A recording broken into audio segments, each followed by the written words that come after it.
emergency line? Yeah, somebody's trying to break into my house. What?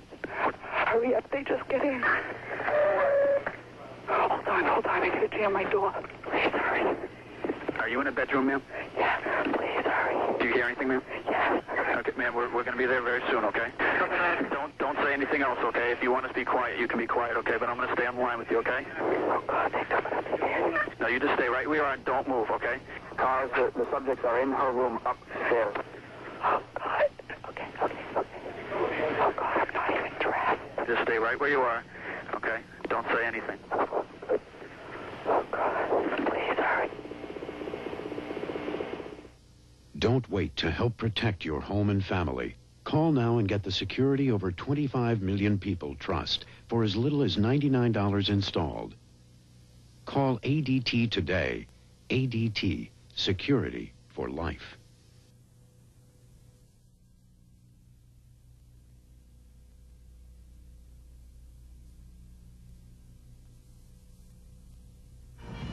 In the universe we inhabit, in Scotland actually, there is a curious sport in which a man in a kilt picks up a telephone pole and tosses it end over end. That's pretty bizarre.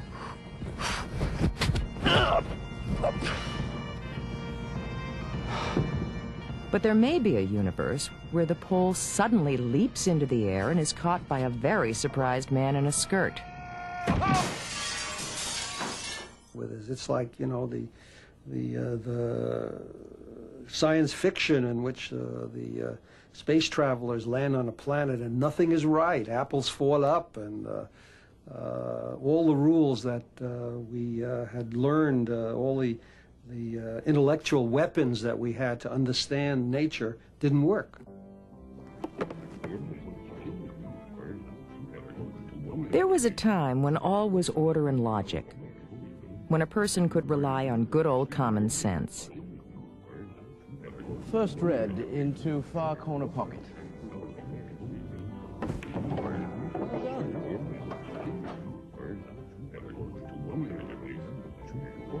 For instance, Newton's second law, the acceleration of a particle equals the force imposed divided by the particle's mass. And it works. Know the conditions and you know the result. Excellent. Well, then came Einstein with his special theory of relativity. Two different observers can see two different realities.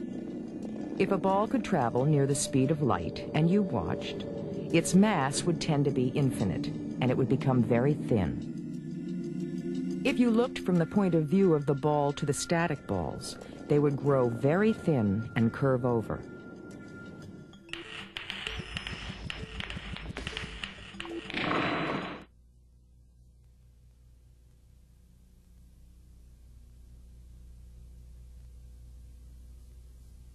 Like anybody, I would like to live a long life. Longevity has its place.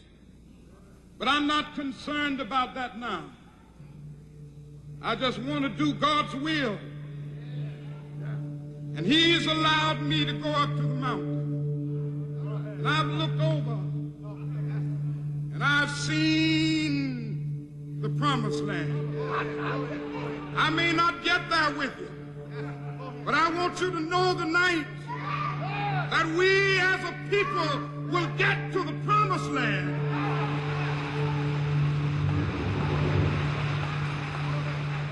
So I'm happy tonight. I'm not worried about anything. I'm not fearing any man. Mine eyes have seen the glory of the coming of the Lord. Just one day after giving this speech, on April 4th, 1968, an assassin shot and killed Reverend Martin Luther King Jr. at the Lorraine Motel in Memphis, Tennessee. 3 days after pleading guilty to the murder, James Earl Ray claimed that he had been coerced by police into confessing, a confession that resulted in a 99-year prison sentence.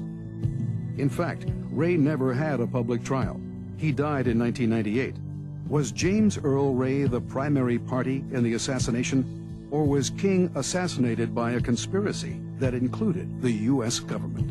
In a 1999 civil case brought by the King family, a Memphis jury declared that King was not the victim of gunmen acting alone, and that unnamed others in government agencies had also been involved. Some believed that the Memphis case proves that James Earl Ray was innocent. Others believed that the Memphis case was so flawed that the verdict did not deserve notice.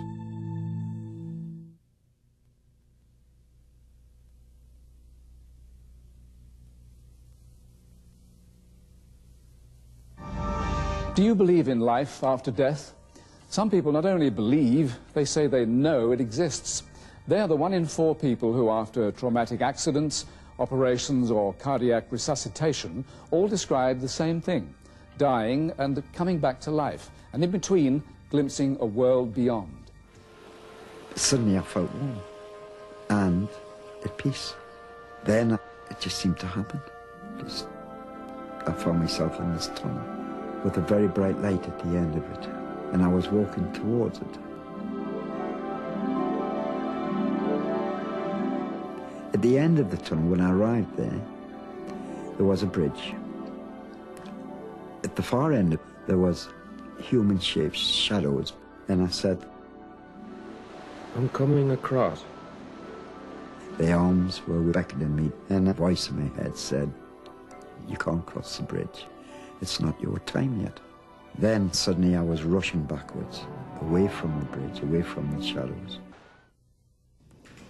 Dr. Peter Fenwick of the Institute of Psychiatry studies altered states of consciousness in the brain.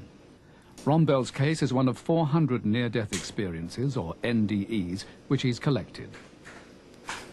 Do people make up stories about NDEs? No, I don't think they do. My reason for saying this is that there is a very clear set of features. If you haven't had the experience, it's very difficult to get it right. Dr. Fenwick argues that because the accounts of Ron Bell and others are so similar, they must be real.